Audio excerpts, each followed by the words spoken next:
అందరికీ నమస్కారం. నా పేరు డాక్టర్ మురళీకృష్ణ. ఆమె ప్రోస్టడాంటిస్ట్, అంటే కట్టుడుపల్ల ప్రత్యేక వైద్య నిపుణులు. మాది విజయవాడలో doctor Murali Srikrishna dental care Ashok నగర్లో స్థాపించబడి ఉన్నది. ఈరోజు ముఖ్యంగా మీతో నేను చెప్పదలుచుకున్నది దంత వైద్య రంగంలో ఏ ఏ విభాగాలు ఉన్నాయి, వాటి ప్రాముఖ్యత ఏంటి అనేది చెప్పబోతున్నాను. మీకు అందరికీ దంత వైద్యుడు అంటే తెలుసు, బీడీఎస్ అంటే తెలుసు, ఎండిఎస్ అంటే తెలుసు. కానీ బీడీఎస్ అంటే బ్యాచులర్ ఆఫ్ డెంటల్ సర్జరీ, ఒక బ్యాచులర్ డిగ్రీ. ఇది ఈ డిగ్రీ చేసిన వాళ్ళు సాధారణంగా దంత వైద్యానికి సంబంధించిన అన్ని చికిత్సలు చేయటంలో అనుభవం కలిగి ఉంటారు. కానీ దంత వైద్య రంగంలో కొన్ని ప్రత్యేక విభాగాలు ఉన్నాయి. ముఖ్యంగా 9 విభాగాలు ఉన్నాయి. ఈ 9 విభాగాలు అవి ఏంటివి, వాటి ప్రత్యేకత ఏంటి? కొంతమంది పేషెంట్లు ముఖ్యంగా మాకు ఎండిఎస్ డాక్టర్ కావాలని ఎండిఎస్ డాక్టర్ దగ్గరికి వెళ్తుంటారు. కానీ దాంట్లో అది ఎంతవరకు అర్థవంతం అనేది మీరు ఇప్పుడు తెలుసుకోబోతున్నారు. ముఖ్యంగా ఓరల్ మెడిసిన్ అండ్ రేడియాలజీ అనే విభాగం ఉంటుంది ఎండిఎస్లో. ఈ విభాగంలో ముఖ్యంగా నోటిలో, దవడలో వచ్చేటువంటి వ్యాధులని గుర్తించి అవి ఏ వ్యాధులు, ఎందుకు వచ్చాయి, ఎవరికి ఎక్కువ వస్తుంటాయి, ఎందుకు వస్తుంటాయి, ఎలా వస్తాయి, వాటికి ఏ విధంగా చికిత్స చేయాలి, డయాగ్నోసిస్ అంటారు దాన్ని. ఓరల్ మెడిసిన్ అండ్ రేడియాలజీ అంటే, రేడియాలజీ అంటే ఎక్స్రే, ఎంఆర్ఐ, సిటీ స్కాన్ ఇటువంటివన్నీ తీసి దాంట్లో ఏ జబ్బులు ఎలా ఉంటాయి, ఎలా కనుక్కోవచ్చు ఈ రేడియోగ్రాఫ్ ద్వారా, అంటే ఎక్స్రేస్ ద్వారా, ఎంఆర్ఐ ద్వారా, సిబిసిటీ అంటే సిటీ స్కాన్ ద్వారా ఏ జబ్బులు ఎందుకు వస్తాయి, ఎలా వస్తాయి, వాటిలో గుర్తించడం అనేది తెలుసుకునే విభాగం ఓరల్ మెడిసిన్ అండ్ రేడియాలజీ అంటారు. ఈ విభాగంలో ఎండిఎస్ చేసిన డాక్టర్లు కొన్ని నోట్లో చూడండి రకరకాల వ్యాధుల్ని గుర్తించడంలో నిపుణులై ఉంటారు. వాటికి మెడిసిన్స్ ద్వారా ట్రీట్మెంట్ చేయడానికి అర్హులై ఉంటారు. అలాగే ఓరల్ మ్యాక్సిలోఫేషియల్ సర్జన్ అని ఉంటారు. దీంట్లో ఎండిఎస్ ఉంటుంది. ఈ సర్జన్స్ ఎండిఎస్ చేసిన వాళ్ళు దవడలో సంబంధించిన ఆపరేషన్స్ అంటే సర్జరీస్ చేసి దవడ ఎత్తుగా వచ్చినా, తక్కువ వచ్చినా, దవడ ముందుకున్నా, పై దవడ ముందుకున్నా, లోపలికి ఉన్నా, లేకపోతే చిన్నది ఉన్నా, పెద్దది ఉన్నా, లేకపోతే కింద దవడ చిన్నది ఉన్నా, పెద్దది ఉన్నా, ముందుకున్నా, వెనక్కి ఉన్నా, వీటిని ఆపరేషన్ చేసి సరిచేసి ముఖ కవళికలను అందంగా మార్చడానికి చేసేటువంటి సర్జరీస్లో నిపుణులై ఉంటారు. అలాగే యాక్సిడెంట్స్ ద్వారా దవడ ఎముకలు, ఫేస్లో ఉన్న ఎముకలు విరిగినప్పుడు వాటిని సర్జరీ చేసి సరిచేయటంలో నిపుణులై ఉంటారు. అలాగే నోట్లో వచ్చేటువంటి కొన్ని రకాల గడ్డలు, సిస్టులు, ట్యూమర్స్ లేదా క్యాన్సర్ సంబంధించిన గడ్డలు రావడం కానీ, క్యాన్సర్ రావడం కానీ, నోట్లో మరియు దవడల్లో వచ్చేటువంటి క్యాన్సర్స్, రకరకాల సిస్టులు, గడ్డలు, ఇటువంటి వాటిని రిమూవ్ చేసి సర్జరీ చేసి రిమూవ్ చేయటం, దాన్ని రీకన్స్ట్రక్ట్ చేయటము లేదా రిపేర్ చేయటము, వీటిలో నిపుణులై ఉంటారు. వీటిని ఎండిఎస్ ఓరల్ మ్యాక్సిలోఫేషియల్ సర్జన్ అంటారు. అలాగే ప్రోస్టడాంటిస్టులు, ఎండిఎస్ ప్రోస్టడాంటిస్ట్ అనే విభాగం ఉంది. ఈ విభాగం సభ్యులు ముఖ్యంగా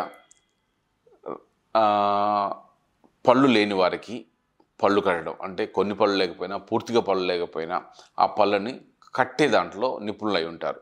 అది ఫిక్స్డ్గా కానీ, రిమూవబుల్ కానీ, లేదా ఎముక లోపల ఇంప్లాంట్స్ ద్వారా పళ్ళు ఫిక్స్ చేయటం కానీ, ఇటువంటి వాటిల్లో నిపుణులై ఉంటారు.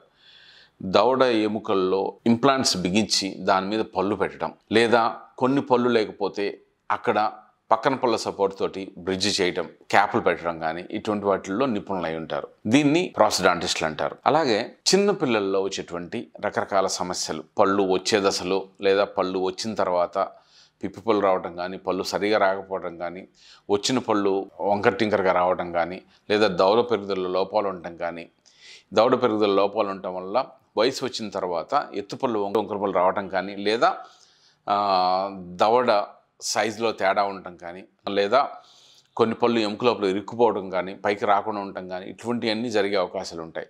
ఇటువంటి వాటిని ముందే గుర్తించి దవడ పెరుగుదల లోపాలున్నా, లేదా పళ్ళ సైజులో, దవడ సైజుల్లో తేడాలున్నా, లేదా ఫ్యూచర్లో వచ్చేటువంటి ఎత్తుపళ్ళు, వంకర పళ్ళని ముందే ఊహించి గుర్తించి దాన్ని ప్రివెంట్ చేయడానికి ఈ నిపుణులకి ఈ ప్రత్యేక విభాగంలో నైపుణ్యం కలిగి ఉంటారు వీళ్ళు. దీన్ని పీడియోడాంటిస్టియా ప్రివెంటివ్ డెంటిస్ట్రీ అంటారు దీన్ని. దీంట్లో ఎండిఎస్ చేసిన వాళ్ళు ముఖ్యంగా చిన్నపిల్లల్ని హ్యాండిల్ చేయటం, అంటే చిన్నపిల్లల్ని మామూలుగా అందరూ ట్రీట్మెంట్ చేయడం కుదరదు. చిన్నపిల్లలు బాగా కోఆపరేట్ చేయలేరు. చాలా ఇబ్బంది పెడుతుంటారు. వీళ్ళ సైకాలజీని కరెక్ట్‌గా స్టడీ చేసి వాళ్ళని ఏ విధంగా మేనేజ్ చేయాలి, ఏ విధంగా ట్రీట్మెంట్ చేయాలి, వాళ్ళకి పిప్పలున్న ట్రీట్మెంట్ చేయటం, రూట్ కెనాల్ ట్రీట్మెంట్ చేయటం, లేదా పళ్ళు తీసేయటం, లేదా సిమెంట్ పెట్టడం, లేదా దవడలో ఎత్తుపళ్ళు, వంకర పళ్ళు రాకుండా ముందే గుర్తించి సరిచేయటం, లేదా గ్రహణం మొర్రి అంటారు, క్లెఫ్ట్ ప్యాలెట్, క్లెఫ్ట్ లిప్ అంటారు. ఇటువంటి వాటి ఉన్న వాళ్ళకి ముందే వాటికి ఆపరేషన్ చేసి చిన్న వయసులోనే పుట్టిన వెంటనే వాళ్ళకి ఆపరేషన్ చేయాల్సి ఉంటుంది. రకరకాల స్టేజ్ల్లో ఆపరేషన్ చేయాల్సి ఉంటుంది.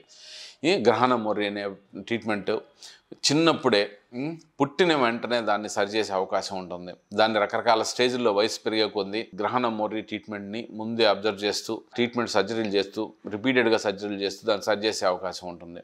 తర్వాత పుట్టుకతోనే కొంతమందికి రకరకాల కారణాల వల్ల పళ్ళు రాకపోవటం కానీ, దవడ పెరుగుదలలో లేకపోవటం కానీ, లేదా వచ్చిన పళ్ళు రంగు మారి రావటం కానీ, లేదా వెంటనే ఊడిపోవటం కానీ, ఇటువంటివి కొన్ని రకాల సిండ్రోమ్స్ కూడా ఉంటాయి. వీటిని ముందే గుర్తించి దానికి తగినట్టుగా పేరెంట్స్కి సలహాలు ఇచ్చి వాళ్ళని ఏ విధంగా హ్యాండిల్ చేయాలి, రకరకాల సిండ్రోమ్స్ ఉంటాయి. ఇటువంటి వారికి ఏ విధంగా హ్యాండిల్ చేయాలి, ఏ విధంగా ట్రీట్మెంట్ చేయాలి, ఏ విధంగా ముందు జాగ్రత్తలు తీసుకోవాలి, ఇటువంటివన్నీ చెప్పే విభాగం పెరియోడాన్షియా అని ఉంటుంది. అంటే ఈ పెరియోడాన్షియా అనే విభాగంలో చిగుర్ల వ్యాధులు, చిగుర్ల సమస్యలు, అంటే చిగురు నుంచి రక్తం కారటం కానీ, నోటి నుంచి దుర్వాసన రావడం కానీ, పళ్ళు కదిలిపోవటం కానీ, పంటి చుట్టూ ఉండే ఎముక దెబ్బతింటం కానీ, ఇటువంటి వాటిని గుర్తించి వాటికి సర్జరీ చేసి లేదా గ్రాఫ్ట్ లాంటివి పెట్టి పళ్ళు కదలకుండా చేసి, చిగుర్ల నుంచి దుర్వాసన రాకుండా, చిగురు నుంచి రక్తం రాకుండా ఏ విధంగా జాగ్రత్తలు తీసుకోవాలి, ఎటువంటి ట్రీట్మెంట్ చేయాలి అనే దాంట్ని గ్రాఫ్ట్లు చేయటం, ఫ్లాప్ సర్జరీలు చేయటం, క్యూరోటైజర్ చేయటం, ఇటువంటివన్నీ పెరియోడాన్షియా అనే విభాగం వాళ్ళు చేస్తూ ఉంటారు. అలాగే ఓరల్ ప్యాథాలజీ అని ఉంటుంది. దీంట్లో నోట్లో ఉన్నటువంటి రకరకాల క్యాన్సర్ కానీ, చర్మ వ్యాధులు కానీ, నోట్లో ఉన్నటువంటి మ్యూకస్ మెంబ్రేన్ మీద వచ్చినటువంటి కొన్ని పుండ్లు, కురుపులు లాంటి వాటిని, సోరియాసిస్ లాంటి వాటిని, లైకెన్ ప్లానస్, ల్యూకోప్లేకియా, ఇట్లాంటి జబ్బులు కొన్ని ఉంటాయి. నోట్లో తెల్ల మచ్చలు, నల్ల మచ్చలు, ఎర్ర మచ్చలు ఇటువంటివి వచ్చి ఉంటాయి. వాటిని ఆ జబ్బు ఏంటి అనేది మొక్క తీసి పరీక్ష చేసి ఆ జబ్బు ఏంటి అని చెప్పే విభాగం ఓరల్ ప్యాథాలజీ అనే విభాగం ఉంటుంది. తర్వాత ఎండిఎస్లో కమ్యూనిటీ డెంటిస్ట్రీ అని ఉంటుంది. ఎట్లాగైతే మెడిసిన్లో పబ్లిక్ హెల్త్ డెంటిస్ట్రీ అంటారు, మెడిసిన్లో సోషల్ ప్రివెంటివ్ మెడిసిన్ అంటారు. అంటే సమాజంలో ఎక్కడెక్కడ ఏ జబ్బులు ఎక్కువగా వస్తున్నాయి, ఆ జబ్బులు రావడానికి కారణం ఏంటి, ఆ ఏరియాలో వాటర్ వల్ల ప్రాబ్లం వస్తుందా, ఎన్విరాన్మెంట్ వల్ల వస్తుందా, లేదా ఫ్యాక్టరీల వల్ల వస్తుందా, లేదంటే ఇంకేదైనా కారణాల వల్ల వస్తుందా, జియోగ్రాఫికల్ సిచ్యువేషన్ వల్ల అటువంటి వాళ్ళకి ప్రాబ్లమ్స్ వస్తున్నాయా, ఎందుకు వస్తున్నాయి, వాళ్ళు తినే ఆహారపు అలవాట్ల వల్ల జబ్బులు వస్తున్నాయా, ఏ ఏరియాలో ఎటువంటి జబ్బులు వస్తున్నాయి, ఏ ఏరియాలో పిప్పలు ఎక్కువ వస్తున్నాయి, ఏ ఏరియాలో చిగుర్ల వ్యాధులు ఎక్కువ వస్తున్నాయి, లేదంటే ఏ ఏరియాలో పుట్టుకతో కొన్ని సమస్యలు వస్తున్నాయి, వీటిని గుర్తించి ఆ డేటా కలెక్ట్ చేసి ఆ జబ్బులు రావడానికి కారణం ఏంటి గుర్తించి వాళ్ళకి సలహాలు ఇచ్చి దాన్ని సరిచేసి, లేదా ఆ డేటాని ప్రభుత్వానికి ఇచ్చి దాని ద్వారా ఆ ఏరియాలో సమస్యల్ని సరిచేసే విభాగం కమ్యూనిటీ డెంటిస్ట్ అంటారు. సో ఇట్లాగా డెంటల్లో రకరకాల సబ్జెక్టులు ఉన్నాయి. అలాగే రూట్ కెనాల్ స్పెషలిస్ట్, ఎండోడాంటిస్ట్ అంటారు, లేదా రెస్టారేటివ్ డెంటిస్ట్ అంటారు. అంటే పిప్పిపళ్ళు వచ్చిన తర్వాత వాటికి సిమెంట్ పెట్టడము, లేదా రీకన్స్ట్రక్ట్ చేయటం, పాడైన భాగాన్ని రిమూవ్ చేసి దాన్ని మళ్ళీ రిపేర్ చేయటము. తర్వాత రూట్ కెనాల్ ట్రీట్మెంట్, అంటే పంట లోపల నరం వరకు ఇన్ఫెక్షన్ వెళ్తే దాన్ని రంధ్రం పెట్టి లోపల వరకు క్లీన్ చేసి దాన్ని రూట్ కెనాల్ ట్రీట్మెంట్ చేసి తర్వాత క్యాప్లు వేస్తారు. ఈ విభాగాన్ని ఎండోడాంటిస్ట్ అంటారు. ఈ విధంగా రకరకాల సబ్జెక్టుల్లో రకరకాల ఎండిఎస్లలో రకరకాల ట్రీట్మెంట్లు జరుగుతూ ఉంటాయి. కానీ మీకు తెలియకపోవటం వల్ల ఎండిఎస్ అనగానే అందరూ ఎండిఎస్ అనగానే అందులో స్పెషలిస్టు కాబట్టి నాకు స్పెషలిస్ట్ ట్రీట్మెంట్ కావాలని ఎండిఎస్ దగ్గరికి వెళ్ళడం వలన మీకు ఆ స్పెషలిస్ట్ ఏందో తెలుసుకోకపోవడం వల్ల మీకు అన్యాయం జరుగుతుంది. ఒక కమ్యూనిటీ డెంటిస్ట్ దగ్గరికి వెళ్ళి పళ్ళు కట్టమని అడిగితే అతను ఆ పళ్ళు కట్టడంలో నిపుణుడై ఉండడు, కానీ అతను కట్టచ్చు, అతను పళ్ళు కట్టచ్చు, అతను బాగానే కట్టచ్చు.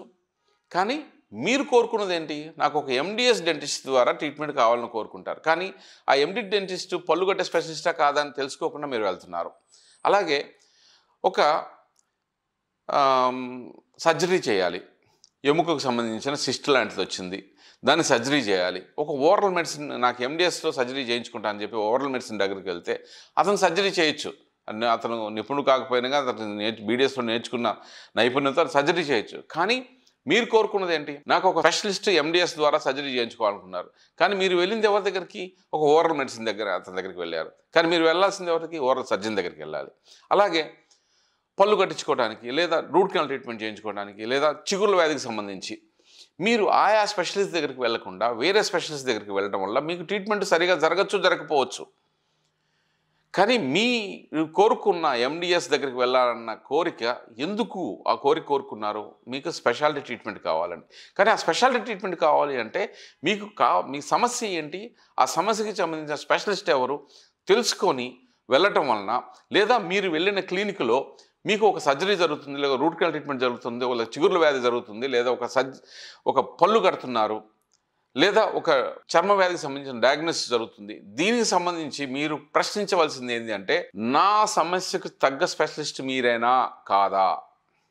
నా సమస్యకు మీరు ట్రీట్మెంట్ చేస్తున్నారు, ఈ ట్రీట్మెంట్ చేస్తున్న దానికి ఆ స్పెషలిస్టా కాదా మీరు అని మీరు తెలుసుకునే హక్కు మీకుంది. మీరు ఏ క్లినిక్ అన్నా వెళ్ళండి, ఆ క్లినిక్లో ఆ డాక్టరు మేబీ ఒక బీడిఎస్ డాక్టర్ ఉండొచ్చు, లేదా ఒక ఎండిఎస్ డాక్టర్ ఉండొచ్చు, ఒక పీరియాడాంటిస్ట్ ఉండొచ్చు, ప్రాస్టాంటిస్ట్ ఉండొచ్చు, లేదా కమ్యూనిటీ డెంటిస్ట్ ఉండొచ్చు. కానీ మీకు ట్రీట్మెంటు జరిగినప్పుడు చేసే డాక్టర్ ఎవరు, మీకు జరిగే ట్రీట్మెంటు ఆ పర్టికులర్ సమస్యకు సంబంధించిన స్పెషలిస్టా కాదా అనేది తెలుసుకోవాలి. తెలుసుకోవటం వల్ల మీకు సరైన న్యాయం జరుగుతుంది, సరైన ట్రీట్మెంట్ జరుగుతుంది.